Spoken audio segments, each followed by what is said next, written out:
Hello everyone, I'm here to talk about the August box office and my predictions. The biggest release of August is Hobbs and Shaw, the spin-off to the Fast and the Furious franchise. The last Fast and Furious film, The Fate of the Furious, opened to 98.8 million and finished with 226 million total. I'm predicting a big drop-off for Hobbs and Shaw to an opening around 45 to 50 million and around 120 million total. It'll still do great internationally, particularly in China, so it'll be a moneymaker. But domestically, I don't think this is the start of the tentpole franchise that they were likely hoping for. The Rock's track record in recent years outside of Jumanji has been fairly spotty, and this looks like another reason to think that his stock as an action star is slightly diminishing at this point. The other film to look out for is Angry Birds Movie 2. The first film opened to 38.2 million and finished with 107.5 million, which for an animated film is pretty weak legs, a multiplier under 3.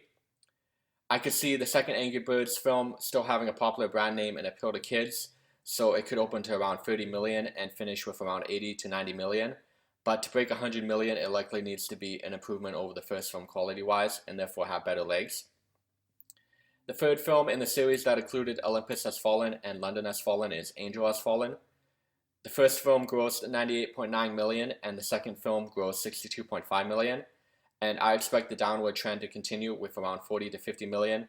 There is a niche audience for this type of action film, but it is fairly limited, and I feel the hook for the second film was better by moving the series to London, whereas another domestic story in Angel Has Fallen I'm not sure will stand out quite as much.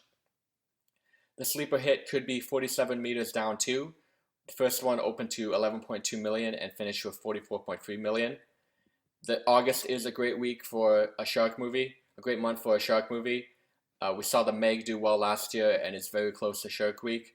So I could see a breakout opening weekend wise to around 30 million and a total around 60 to 70 million. The Dora the Explorer movie could be caught in the middle between audiences. I do feel like the primary Dora audience is very young and would likely be entertained more by animated films or a protagonist that's closer to their age, whereas they age Dora to be a teenager here. Whereas adults could find Dora to be not appealing to them compared to kids. So I see the Dora the Explorer movie having a fairly disappointing growth, such as 30 to 40 million. Overall, Hobbs and Shaw is by far the favorite for August still. There is a chance if Angry Birds 2 does break out and Hobbs and Shaw disappoints that Angry Birds 2 could pull the upset, but it looks like Hobbs and Shaw will likely win August. Overall, I would call this a fairly underwhelming August.